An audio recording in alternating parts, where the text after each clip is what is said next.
Where are we? Hello and welcome to Through the Cake Hole. I'm Benny. And I'm Manueli. Good evening, good afternoon, and good morning to you. Hey, you're pinching my sayings now. You can't do that. Welcome to the show, everyone. Thanks for coming back and tuning back in. And we got another cracking show for you again. Our guest today has had more second chances than a cat with a time machine. Christian's life has included drug addiction, prison sentences, burglaries, police chases, and enough close calls to turn his pants brown. Back in the day, Christian was taking enough drugs to keep a small pharmacy in business and getting arrested often enough to qualify for a loyalty card.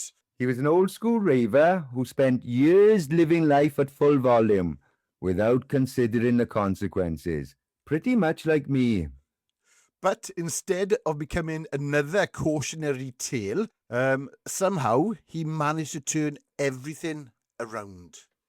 Today, he's drug free, owns a gym, helps people transform their lives, and spends his time encouraging others to make better choices than he did. In his own words, he's a born-again Christian. I like what he does there. That's his name as well. But not the religious type. Only now I realise that. Anyway, let's welcome Christian through the cake hole.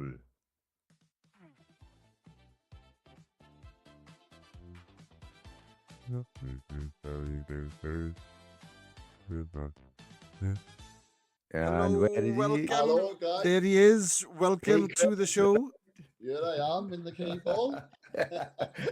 It's good to see you. So we'll get straight into it, Christian. Let's So go for it. Tell us who you are and what is shaping your life right now. My name's Christian, guys. Christian Hand. So I've been through a lot in my life. You know, I've lived a crazy old life, a full life. Let's say that. The guys have done the introduction, and you can hear a lot of what they said, and a lot of it is true. And I recently now I've been getting to do the TikToks and getting the word out there for people to show them that it is like at the end of the tunnel, and you can live that life and then come back and live a totally normal life and excel in it as well. I feel like I excel. I love my life. I feel like I have a good life. So yeah, that's where I'm at right now with my life. What age was you when you got into drugs? So if I first started smoking just cannabis back then, you never really had what was out then would be called skunk. Like every smoker, like back then it would have been called skunk. Like, but hardly that used to come on once in a blue moon. So it would have been solids. It would have been like soap bars, black, and all that sort of stuff. I was literally, I'm sure the first time I ever tried it, I was 12. And I had a ghostie in this guy's flat. He used to live up the top Penlan, well up in Penlan. And he's a bit of a hippie guy, lovely guy. I still know him. I haven't seen him for years. And he used to play the electric guitar really well as it goes. And I always remember me and my mate went up there to have a smoke. We chipped in and we sitting on the sofa. And I'm sure I was 12 at the time.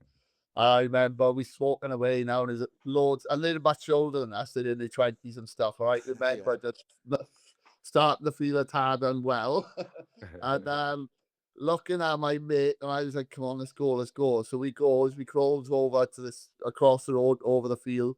And I remember laying there white as a ghost being sick. So I had my first whitey or ghosty, whatever you want to call it. First time. And then why I think I was 12, I remember I give it up and I didn't do it for 6 months. And when I started smoking then, I was about 13 was my sort of first introduction to, 12 was my first introduction. 13 onwards, I continued to use drugs then, all different types, all different eras of, things as well. Like you mentioned, the dance scene and stuff like that. So do you think they say that cannabis is the gateway drug? Would you agree with that? I do and I don't. I do, as in my theory is if you're smoking cannabis, the chances are you're going to bump into more drug users, and the more drug users you bump into are probably going to use other drugs.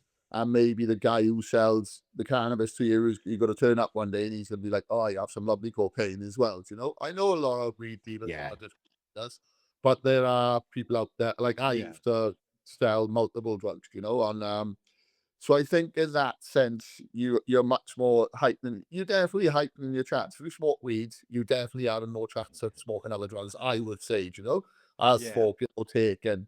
Um, Whereas I don't. If it was like if we lived on a planet where only people smoke weed and they didn't really bother with any other drugs, would it? Would you bother looking for other drugs? Probably not. But I do think cannabis definitely has. I witnessed it from some Yeah. friend who's still smoking now from when we were 13, and they all have like social anxieties, you know, unmotivated lives and all that. So it's not many people smoke weed and live a totally normal life, I wouldn't say, not long term, you know? Yeah. Yeah. I'll agree So with yeah, you I there. do think there is it's definitely a gateway, I would say. You know, I'd swing onto that side of things. So how Yeah. much money were you spending at the time, and how much money were you making? As you said, you were selling them as well, really. So when I first started smoking, we used to have to pay £7 for a shuffle. And what we used to do, a couple of us would chip in, get £2 off your man, £2 off your man, £2 off your man. And then back the fight was probably like the pounds you needed 8 quid, you know. Uh, there wasn't a lot then, you know, but I've done these on my TikTok as well. I started. I love dogs. I've always loved dogs. And one of my favorite breed of dogs is a pit bull. And this guy, he was a tidy guy, and his missus was tidy as well. And they was quite a bit old. Like they would have been. I'll say I was 14, 15. They would have been like 25, 26. They used to have a pit bull, and then I used to ask, could I walk it? And I used to walk it. Then they asked me would I mind it, and I used to mind it. And then I remember I got in with him. He liked me, and I got in with him. And I was like, I said, "Can I come and buy stuff off you?" He was like, "Yeah." So I was fat before there. It wasn't much then. It was I don't know, a couple of pounds a week, you know. But I remember that's how I started dealing. He turned around. So after a while, I was back because none of the other boys could go there. It was a group of God knows how many of us. I was back and forth there a couple of times a day, a couple of times a week. And he turned around and said to me, "Why don't you have our phones?" And he said you could, you know, I can't remember now what it was, like a cent, 8 quid or whatever. He said you can cut the shuffles, which was £7, and you can get like you'll have the same amount plus an extra 40 quid or something. I was like, really? And he was like, yeah. So, and then me being quite, I've always been like, I didn't do well in school, but I've always been good at making money and stuff, you know. So I was like, Yeah. well, I'm not going to do the £7 deals. I'm going to make it a fiver and do them a little bit smaller. And people can afford to get the fags as well. That's what I was thinking.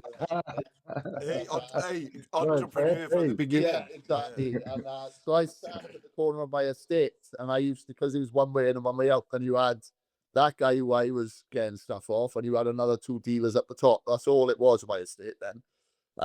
But it was one way in, one way out. So what I started doing, I started sitting on the corner of my estate, and when I see a group of boys driving in or whatever, I'd flag over, I'd be like, oh, wait off.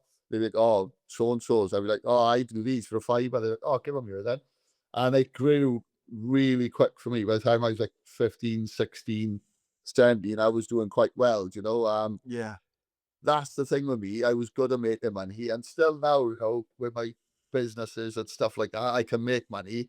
I'm just shit the money. I just can't say it. Again, I'm with you again there. I'm good at making it, just know? not very good at keeping it. Yeah, so I just used to make enough to buy more and then have a good time along the way, you know. And Yeah. I was always all about living for the day, really. You know, I never look at how I'm 50 now. Oh, sorry, the language. I'm 50 now. Oh no, you swear away. Oh, thank you. They'd probably feel proud. And it's like, you know, I haven't long been thinking about the future, you know, which I don't regret, mind. We done year once for me. Yeah, it's totally. It's Yeah. and it's but you can look back and you've learned lots of lessons in the things 100%. that you've gone through. I don't get me wrong, I don't judge anybody, and I really don't, whether you're in the gutter or whether you're living in the castle, you're the same fucking people to me, and I am genuinely like that. I don't look down on no one, and I don't lick no one's ass, you know. So what was your turning point then, Christian? What did it? What was it, an What have been event? stopped using? Yeah, yeah. So obviously my drug use escalated massively. Yeah, it went Yeah. from smoking cannabis. I went into the rave scene, taking ecstasy, sniffing cocaine, and having a ball, basically living like a rock and roll star, I like to say. Then I got into the heavy stuff. Then I started smoking heroin and smoking crack cocaine. Um, and you know, it was still good in the beginning, but it was fucking hell in the end. It was living hell. You know, you are an addict. Like, I know you get addicted to cannabis and all this, but you don't. So you do know you're addicted, but it doesn't bother you because it's a bit of weed, you know, Yeah. and all these and every other drug I only done recreationally on the weekend. So when I got into this, you know, I was a shit son to my mother. I was letting my mother down. I had a son who I wasn't a great dad to when he was little. You know, I tried my best, and I was never a horrible person. I was never a nasty person, but I did some shit things, you know, Yeah. Yeah. and I really wanted to change for a long time. I detoxed. I don't know how many times. I could get off it. I did a breaking point. Though I could get off it physically, but I couldn't pass the mental stage of it, you know, because I went from living this living this crazy life, which is under my life's always been under my hour. Still now to this day, I live Yeah. under mile an hour. I went from living under mile an hour, running on trying to get cracked, trying to be this, trying to make money, trying to whatever, to literally, oh, I'm Christian on this planet, fucking with daytime TV to watch. You know, what can I do now? And so it didn't work for me. I ended up doing an armed robbery. And I went to jail. I had 7 years in jail on the old law. So the old law was you'd have 7 years, you do 3.5 years, you go up for parole. I got refused parole. That's another story we can talk about in a bit if you want that. I got refused parole because I was in an open jail and there's a lot of heroin addicts in that jail who I used to bother with. But by the time I'd gone to this jail, I'd already served like 3 years. And I was in this jail. Well, I started living a different life in jail. I was training. I was in with boys from Cardiff in the Valley, straight deads. I'd sit on a different table. And again, not looking down, no, but I was keeping myself up the danger zones, you know. Yeah. And Yeah. yeah, so I ended up, they grasped me up and said I was doing things in an open jail, which wasn't fucking true. I woke up one morning, I was full of prison officers, and they basically bundled me back in a fucking Reliance van, chucked me back to a loft, you know, enclosed prison. I went back to Cardiff, and then they refused my parole. So I ended up serving 4 years, 6 months. But I used for about the first year as much as I could, or about the first 6 to 8 months, I used as much as I could. And then I started thinking, fucking hell, because you've wanted it. I could feel the change in me. And I was like, fucking hell, because you've always wanted to come off this. This is your opportunity, you know? But Yeah. I said to myself, I'm just going to use on birthdays and Christmases. You do this as a man if you like. Yeah. Yeah. know, That's all right. so I did that though. I did use like only occasionally, you know. It was probably a little bit more at Christmas and birthdays, but it was a lot less than what I used to it. Um, and then I did that for about a year, maybe slightly over, and I made a conscious decision then, and I just said to myself, I'm 110% definitely never going to put a crack pipe in my mouth ever again, or two in my mouth ever again, and I never have ever since. So I ended up, I think I did about 2 years, 2.5 years totally clean in jail. And then Yeah. obviously I had the worry then of coming out. But my mother, so when I went to jail, my older son lived with me and my mother, his mother sort of disappeared. He lived with me and my mother. I went to jail for a different crime, first of all. And while I was in jail, I got arrested for the armed robbery. So Right. he was with me, my son was, and then they so when my mother looked after him, but 4 months before I got out, my mother passed away of cancer. And I think it was all these things that was meant, as sad as it was, and you know, it ripped my heart at the time. I think it was all meant to happen because I had a role to play when I came out, you know, and Yeah. I had to Yeah. be a dad and You stuff had to like that. And support. Yeah. yeah, I wanted to be a role model, you know. You've always must have had some sort of good head on you to know that. Then somehow, Yeah, yeah, I was. I am a good person, and I always was a good person. Did I do some shit things? Yeah. And did I, and still do I make mistakes sometimes now? Yeah. We And all do. Yeah. but I'm not perfect. I never, the way I am, I'm never going to be perfect. But I have good intentions to anybody that comes into my life. I analyze them, and if I think I like them and stuff like that, I try to, you know, be the best I can for them and stuff like that. And if I can help them, I'll help them and stuff like that as well. You know, but yeah, so I did have a good head. Like I said, I was shit in school. I left school when I was 14, dyslexic. I could read just about. I couldn't write at all. When I went to jail on my first ever sentence in 1997, I can remember asking my co-defendant, how do we spell the word use? And he was like, "Are you fucking lying?" I was like, "No, I'm not. How to spell it?" That's how bad I was. And I was 23 at that age. And that was the sentence I taught myself how to write. I remember having an A4 pad, and every time I put A on one page, B always through the alphabet on an A4 pad. And every time I need to spell a word with A on it, I put it on the A, or if I needed a word, Yeah, yeah. yeah. And then when he got out, then I would flick through this thing rather than asking my new cellmate, and I got comfortable. My confidence grew about it. Then it was always Yeah. like I tried, but I don't care now. I didn't, and after a while, I didn't care anyway. Yeah, there's lots of mirroring. I dyslexic myself, and Yeah. I had the same thing. I used to carry a little book, and if I common words that I knew that I had to Yeah, that's the use, common words. I Yeah. put in my book. So I was like, right, okay, I need to write that down. Yeah, but it gave me the confidence then to actually to learn more. 100%, yeah. And I think what helped me massively when I went in, we only had like the shittish phones. There was no Facebook or nothing like that when I Yeah. first went in. When I can remember someone was writing for me in jail, and they kept on putting 101 at the end of sentences. I'm like, what the fuck are they on with 101? It was laugh out loud. Laugh out loud. They trying to tell me something in code. What are they?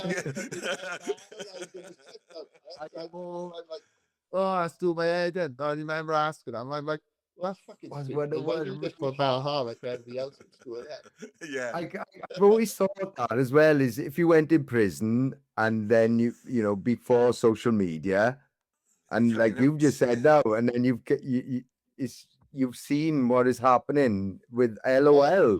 Because when I came out, they started bothering with my nephew and a few of his friends. They all grew up around me and they loved me, but obviously they seen me going down a bad path, and it was probably upsetting for a lot of them because I always used to like buy motorbikes and I would take them up the field. They'd come with me. I was like, I always Yeah. had horses. I'd chuck them in the back of the car. We'd go up to see the horses and that. And yeah, I remember I came out and I started bothering my nephew and one of his mates who lived in the same estate as me. If he sees it, he laugh because I remember the night we said, "No, it's a Friday night. We're all going to go town on Saturday night," and he's put me on Facebook. I'm like, "What the fuck is Facebook?" And at the time, he is like, "It's where you get all the birds, Chris." That's where you get on the birds. Yeah. So I was on this Facebook, didn't have a fucking clue what I was doing. But it was wild to me, that was. And it was still early days for that. That was 2009. Yeah, I was. And it was still quite early days, really, for Facebook. Then I think around here anyway. And but like, obviously, then it was the texting, wasn't it? So Yeah. it's brought me on loads. I'm pretty all right now at writing and stuff. I can get by quite comfortably now.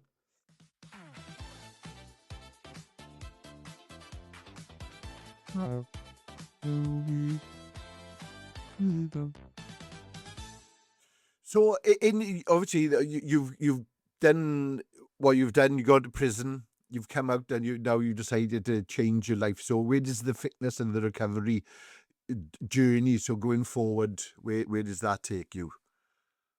Well, I'll start where it started. In jail, it started. I started training in jail. I was lucky, really lucky. When I got sent, again, I think it happened for a reason. When I got sent back from that Auckland jail to the Cardiff jail, they already knew me in that jail because that's where I started my sentence. But they see me coming in as a rough old crack and smackhead. Yeah. I was fucking 8 stone, yellow, just ready to keel over, I think. And they see me come back, and I think you do get looked over when you look like that. It doesn't matter how nice you are; they look over you because you're. I hate to say it, in their eyes, you're a fucking scumbag, Yeah. And I think a lot of people have that persona on someone who uses drugs like that. And but I always remember it was Mr. Johnson. He's on my Facebook now. He's left. He doesn't work in the prison anymore, Mr. Johnson, London. And it was Mr. Jones. And I can't remember the other prison officer's name now, but they worked in the gym. So I had two jobs on the wing. I was working on the surgery, plus I was like a green band. And then as long as I did my work in the morning, they would let me go down the gym with them. So you could only get there 2, 3 times a week otherwise, but I'd be down there like all morning, all afternoon. Yeah. I'd come back. And I got really friendly with this guy, Ganky, who was training. I remember him coming in and I remember him seeing him in the shower. I was like, holy fucking smoke, who are you? And he taught me a lot, the training, and I just loved it. I remember we did a test in Cardiff, and I remember like I was in the top of the fitness guys in the gyms, and Yeah. I fucking loved it. And so that's where my love for fitness started. I did all my sort of personal training courses in there. I came Wow. out. I had a plan straight away. I knew what I was going to do. I was going to enjoy myself for a year. I was going to go out on the weekends, have a good time. Because, like I said, I used to do other things and never had a problem with drug addiction. And a lot of people in recovery, I get it. You shouldn't use anything, And I came home. I was having a little bit of a good time on the weekends. I was going out most weekends.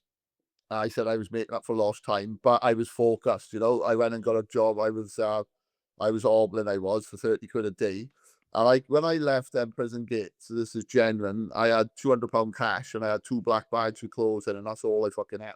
And I came home to my mother's old house. My brother was living, and it was a single bed in there with a bedside cabinet, and a small wardrobe, and that's all I had. And I went to work for £30 a day, worked any extra I could and stuff like that, and I built myself up. And luckily, I had 2 friends who helped me out, and they lent me some money to help me start working window cleaning. I started my own business, Right. and then I was training in a gym next door to the gym where I go now, and I remember he sold that gym. He had the gym I used to train in for 12 years, and he had the gym joint next door to man and woman.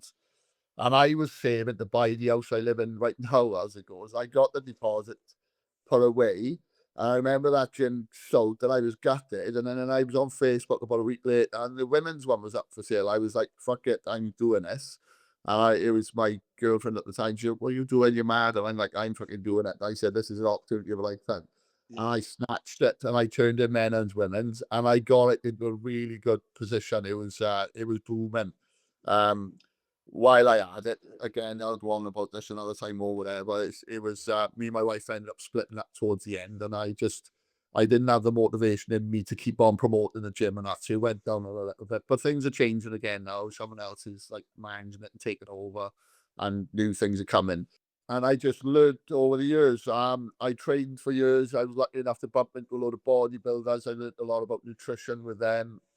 Uh, just it's talking 20 years now, so I've had a lot of knowledge. And if Yeah. my brain is like this, if I'm not interested in something, you cannot fucking store it in my brain. It just won't go in there. I need to try as hard as you want me, this won't go in. Just start daydreaming. If I'm into it, I want to know fucking everything about it, and that. So that's why I was like, and I've done not millions, but hundreds of people have come down there, overweight, old, with pain. I've had a lady which I helped to her blood pressure and cholesterol was up through the roof. Been on tablets off of doctors for years and years. I got her off all them. They were saying the doctors saying, "Oh, not to do it, not to do it." She's done it. It's like 4 years later now. She's not on no medication. I had a guy came 22 stone within a year. I had him stand on a bodybuilding stage and Wow. and winning a place on a bodybuilding stage. I've Wow. had loads of Joe averages come in, weight at the gym, and I'd like gone to lose weight, gone up with fitness. So that's where my fitness sort of thing came into it. Before I was going to do the fitness, the gym, I was learning to be a support worker. I wanted to help people coming up with jail, and try and guide them coming through the drug. Yeah. Yeah. Mm. That's where the recovery sort of side comes into it. And as I think I talked to you, Carl, didn't I, about me wanting to Yeah. write the book. And I am got the edge for writing a book, and I thought, I seen 1 or 2 people doing stories on thing. I thought, look, I could do that. That's something I could do. It just felt right. There was a thing, one or two things going on in my life when I started this TikTok thing the other week, and it just felt right. And I feel like it's given me a second healing as well. I think I'm delving back into it all, and it's given me a second healing as well.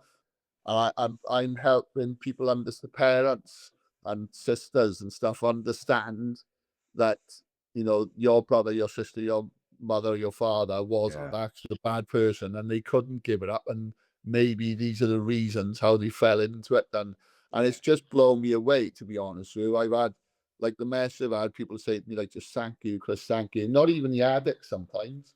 The You know, family as well. Yeah, I can imagine. It's Yeah. for you to be able to explain to them why, give them What sort their of son was like. explanations of why people were like that. It's an eye opener for them, and that's commendable.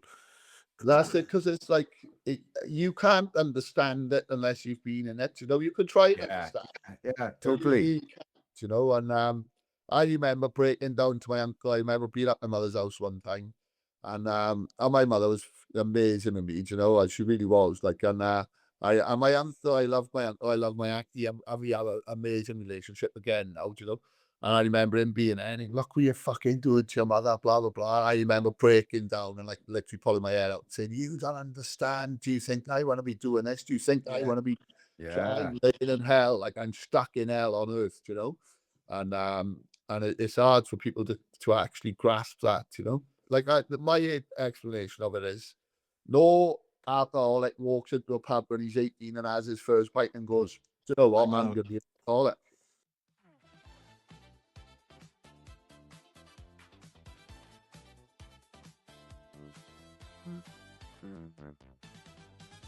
So this is Name That Tune, which is similar to Name That Tune, but we can't use music because of copyright reasons.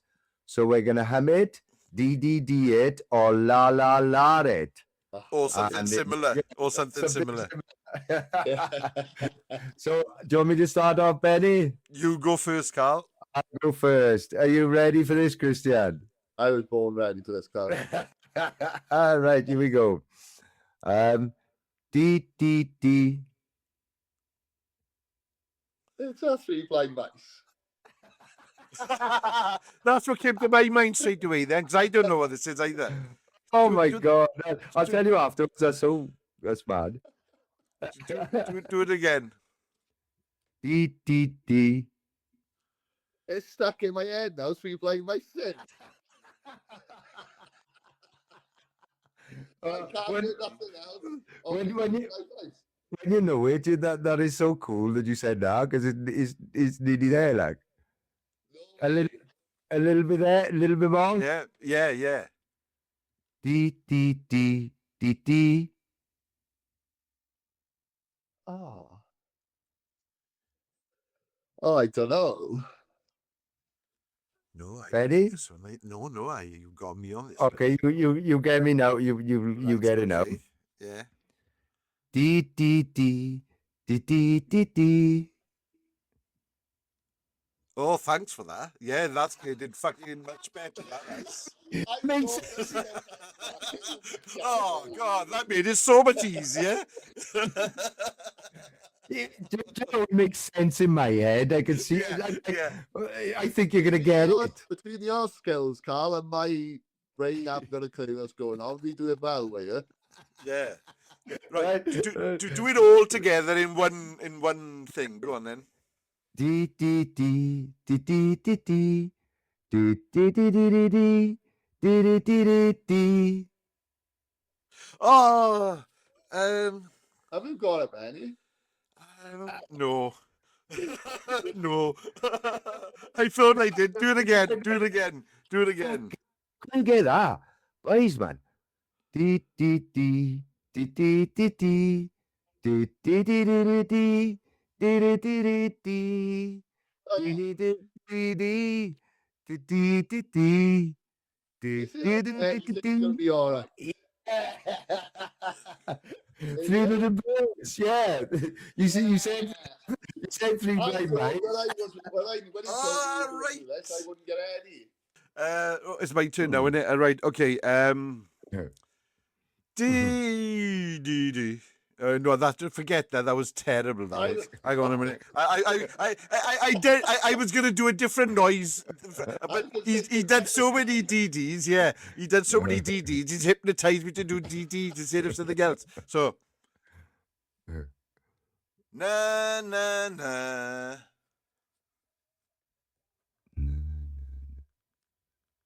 I am gonna clue. No. Carl's probably good at this. He read music and stuff, and Yeah, still Benny's crap at doing it. I thought he's better than him, if I'm honest.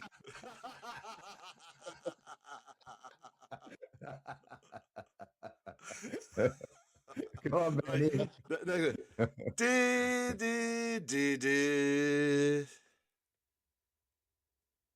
Oh. Queen. Is it Queen? No. I was gonna say, don't tell me that because it's one of my favorite bands. That is. Don't ruin it for me. Yeah. No, need more. Oh,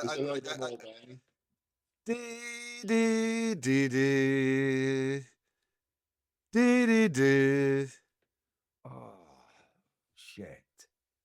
It's either your voice or it sounds like a very serious song. I know it does, doesn't it? It sounds like a film song. Both. It is quite a serious song. Yeah, yeah. Well, give us more. Give us more.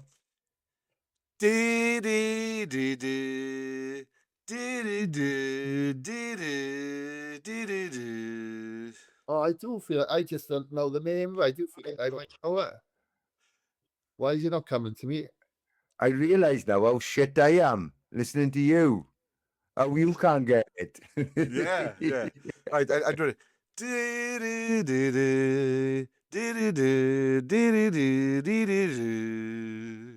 Is it Robbie Williams? No, but I think he did sing it on one of his albums. He done like a side albums, didn't he? And with a style of songs. Yeah. And he might have done it on that. I should know, but I can't remember. So who is it? Tell us now. Can you get it, Christian? No, I couldn't get it. No. Right. Frank Sinatra. Yeah. I couldn't get it. Good Life. Yes. I knew the tune. I just couldn't. I told you you'd know it. I don't know Frank Sinatra really, but I knew the tune. Right, Benny, you got to stop doing tunes like that because they're mainstream, like. They are mainstream. They are mainstream. Mainstream. Well, I did. No, just because you don't know anything. That's all. You only listen to rave music. I don't know any rave music. I can't do them for you, guys. I don't know rave music. Chris, have you got one for us? You don't have to. But got a guy, but yeah, I don't know anything off the top of my head. I'll have to miss that one. Sorry. No. I'm thinking, go. You could kill a Queen song. It's now it fires on my brain. I wouldn't put the two together. Yeah.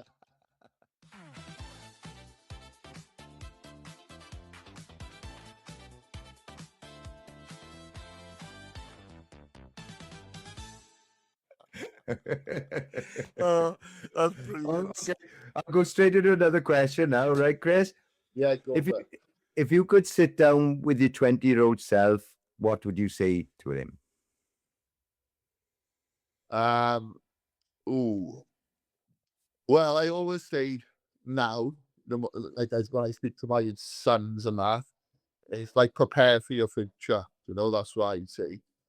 Like, have a good time and live your life and all these sort of things, but prepare for when you get older because it comes really fucking fast, Like, I'm at the age now when I am really got anything behind, don't get me wrong, I love my house. I got my house, I got a lovely life, I meant in a lovely house. I got my house, I love. Don't get that mixed up. Yeah. And I'm happy, but I just think like I've come up, I'm going to be moving abroad. I want to go to Portugal and buy a little shitty house for about 50 grand with some land and just keep the money for the rest of my house and live off my pension and live. I don't mind being somewhere like fucking skint, eating a cheese sandwich on my son lounge Yeah. out the front. But I don't want to be over here fucking skint, stuck inside for 11 months a year, just too wet and too fucking cold. Yeah, yeah, Watching yeah, that, I just don't want that. And so I've said my kids, like, prepare for your future, you know, have something Yeah. behind you for when you're older. Yeah, so that's what I would give myself. yeah. You know, Good, Like good that. advice, because we don't think of it at that age, do we? no, The last thing, even as we're older, we struggle. The older we get, the more we think about it. Then, but no. at that age, You know, you think when you're young, fucking hell, if you put 50 quid a week away, you will I spend know. that 50 quid away on takeaways, on drink or whatever. Yeah. You know, it's not a lot of money these days. If you put that away from being 18 or something, you know, into something, you do all right when you're older. I wouldn't want to, well, I would want to be loaded, of course I would. I'm going to tell a lie and say, I won't want to be loaded. Yeah, I would be happy just being comfortable, you know? Yeah, Yeah, just enjoy your life, have a good time, you know, embrace the life lessons and prepare for your future, you know, prepare, you yeah, know, Yeah. when you So you said it said we said in the beginning in the write up about you being a born again Christian. I do with and then I got yeah. what it was. Yeah. So but without the religion. So what? Tell us a little bit about that side of things. What? So this is mad, like, and I do honestly 100% feel this, and it is actually sort of true, but not true. Like, I am literally two different. I've lived two different lives. You know, I was a different person when I was young. Obviously, we all grow, we all change that. But like, literally, I can stand out of my life now where I am. I And can look look back back at at my it. life, and I mm, even mm, me like that's, you know, that's yep, crazy. And I also, it's that basically, to cut it short, is I'm a born again Christian, as in I am born again Christian as a person, but not in a religious way. So it's my little joke. I'm quite lucky as well. Like, everybody's addiction and everybody's recovery is different. But I am literally, so I don't like to say, like, a lot of people have done the 12 steps now, which is a fucking amazing program, by the way. I got nothing against it. But they always say, once you get to know them, they say, oh, my name's Christian, I'm a recovering addict, you know? I'm not a recovering addict, I'm a recovered addict, I am. You Yes. know, I'm Yes. not yeah, fucking stupid. I'm not going to go down Dave's 20 doors down, smoke heroin and start hanging around with him and put myself in a danger zone, obviously. But I Yeah. know in my heart of heart, there's nothing on this planet or nothing's ever going to happen to me that I'm ever going to use it ever again, you know? And I Yeah. know that for a fact. So it's like, so that's the sense again that I'm a different Christian, you know, than what I was. Yeah. Yeah. So, Totally. so That totally what makes is the sense. 12 step?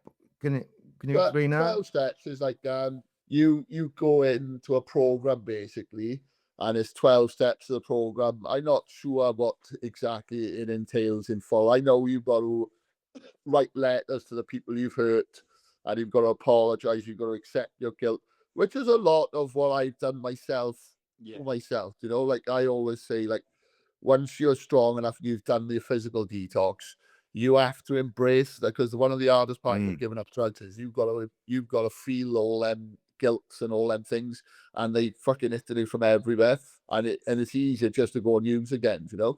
So I used to force myself to feel these guilts and feel these things I done. And I would think about things I did to my family, the things I did to my son, things Yeah. I did to my friend, and I would make myself hurt. It is a really good program, and a lot of people, and they find God or whatever. Then, you know, I yeah, think yeah. it is find God. This is a mad one. I hope this guy sees it. It's a guy now. He's told me and I believe him. He's alcohol and drug free now. I think it's just come up to a month. He's messaging me, and he's saying it's all because of my videos and stuff. There's a few people, as it goes. There's a young lad who goes to my gym now. He's given up weed. He's like 3 weeks giving up, and he wrote me a massive message and said, like, you know, wow, because thank you, you've done this for me. Like, and this guy though, he goes to meetings, and I think he's done the 12 steps, and he's going to use me as like his higher power. And I was like, oh Oh, look, right. That's I'm brilliant. not no fucking god, and I'm not no No. thing, but everybody's recovery is different. I said, and everybody needs something. Like for me, it was gym and stuff. I'm mega focused. I'm still focused now. I like the Yeah. carnage. So I said, like, if it's gonna work for you, you do that. I got no, you know, and I'll Yeah. be there for you as well if I can meet, you know. So But it's like that blows my yeah. mind. Well, it's you're an example to what can be done, and Yeah, and that's good for somebody. It's like an accountability buddy, really, isn't it? yeah, Of someone that he can look at you and say, "We know what Mm. you've been where yeah, I am, and look where you are now. I can do yeah. this as well." And that's what I told him. I said, I'm an ordinary guy, and you can do all I have all right. But since I've been home, I've done some amazing things. Like I said, I had 2 black bags, 200 quid. I done my bedroom up first. Then I got my flat, and I had my twin boys. And my older son came and lived with me straight away as soon as I come home. I've raised pretty much 3 of my children. And then I've saved and I bought a gym. And then I saved and bought a house. Um, I did I joined Thai boxing, did Thai boxing competitions, and then I went into bodybuilding. I won Mr. Wales. I came third in Britain. Oh, Wow, It's wow, sort of yeah, challenges that I've done since I've been home, and it's there for anybody else. You just have to have the hunger inside of you. Like you have to have a burning yeah, desire, passion. That you can't. I believe once you've lived that life, you can't be a fucking Joe Average. You can't. yeah, You have to yeah, find yeah. something and get your teeth into it. oh, But totally, do you think that a lot of people? I was talking to my mate not long ago, and we said after a certain age, you can blame your parents. I've had a bit of a bad upbringing. You can blame your Yeah, parents, but after a certain age, it's you. It's up to you. And there's a lot of people who still carry that with them, and they're yeah, still blaming somebody for the position they're in today. And it's no yeah. longer because of them.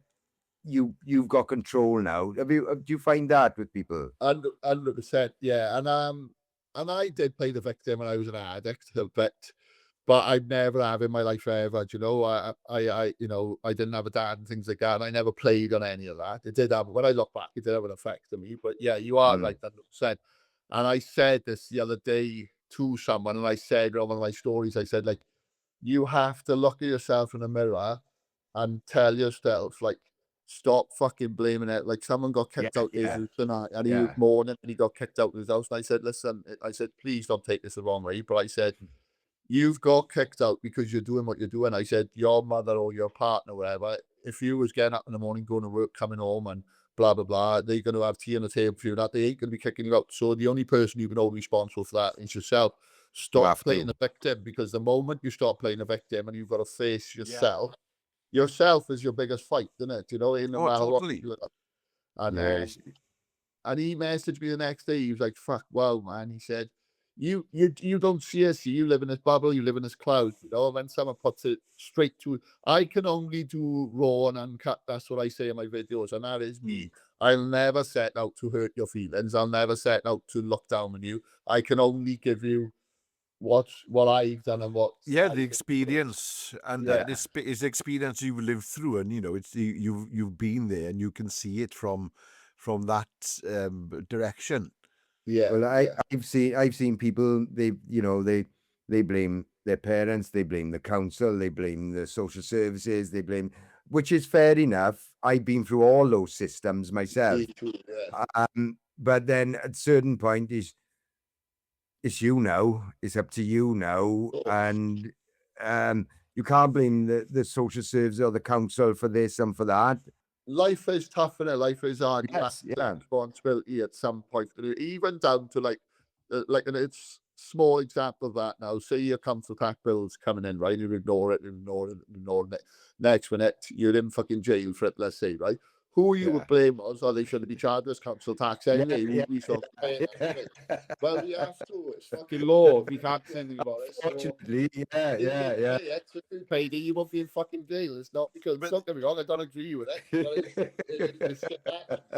yeah, well, I'm going to do a selfless plug here, but my first book was Life's a Bitch, Do because it, that's it's recent. It's been out for a few years now, but it's called Life's a Bitch, and that's basically what it's about. Is Oh, is it? yeah, oh yeah, it's because we've got to life's a bitch. It's not personal. It's a bitch to everyone. It has to Yeah, be Yeah, personally. yeah. It's a bitch to yeah. So every fucking. where can I get that if I want to get it? Amazon. Is it? Amazon.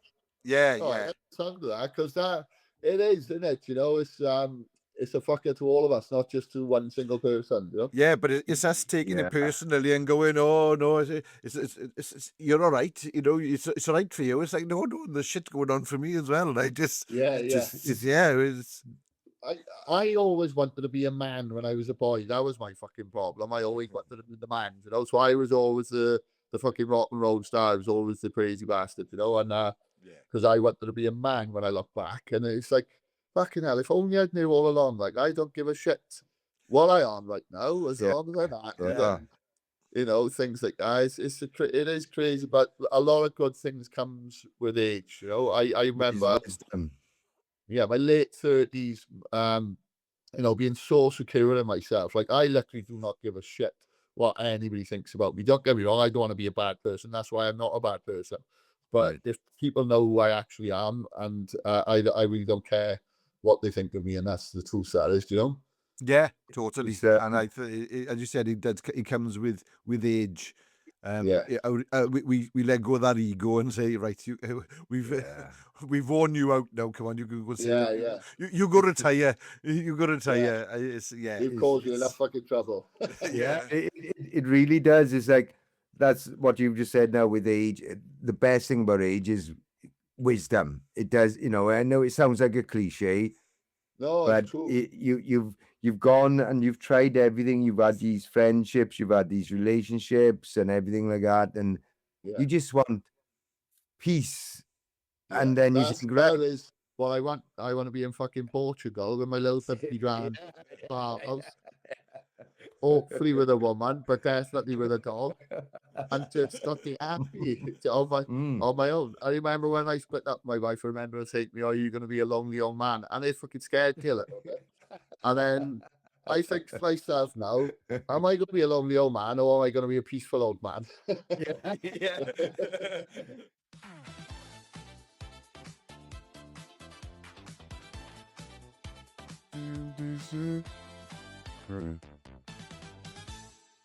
It's joke time. It's joke time. So, do you have a favorite joke? I don't, but I seen something the other day. I found it amusing, so I want to use. It's not really a joke, but I found it amusing. It came up on I think it was Instagram or something like that, and it just fucking tickled me all day, to be honest. Um, somebody was using it as a chat up line. So do you want to hear it? Yeah, give it to us. absolutely. So let me think right now. What was it? Yeah, I'm good. It's good. We laughing already. Yeah, I'm gonna treat you like my baby toe. I'm gonna bang on all the furniture around my house. The way that I said it was bad. I fucking picked the apparently it was a trap up line, but this guy was saying it as a joke. I did too. I like it. I like that. I like it. Go on, and Carl. What's you a terrible joke? I'm terrible at telling jokes. I am. So I had to write it down, right? Right. So little Johnny comes home from school, and his mother says to him, "So what have you been doing today in school, Johnny?" And he said, "I don't want to tell you." So why? Well, you heard about it on the news later, ma'am. Yeah, I am gonna sound for a tumbleweed to go past. I need I need a tumbleweed graphic for Carl's jokes, so it goes across the bottom of the screen.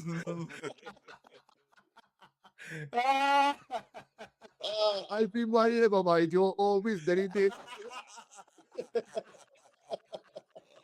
Right, Betty, your turn. Oh God, I forgotten what mine is now. Right, okay. So there was two tramps sitting on a park bench, and the one turns to the other and he goes, "Can you smell shit?" And he's like, "No, I can't smell shit." "You sure you can't smell shit?" He goes, "Yeah, I can't smell shit." He goes, he said, "It's coming from you," he said. He said, "Have you shit yourself?" He goes, "No, I haven't shit myself." He goes, "I bet you've shit yourself." He goes, I haven't shit myself." He goes, "Right, pull your trousers down. He said, show me. He said, I bet you've shit yourself. You're stinking. He drops his trousers and he goes, see, you've shit yourself. I told you shit yourself. He goes, I haven't shit myself. That was in here when I found these trousers.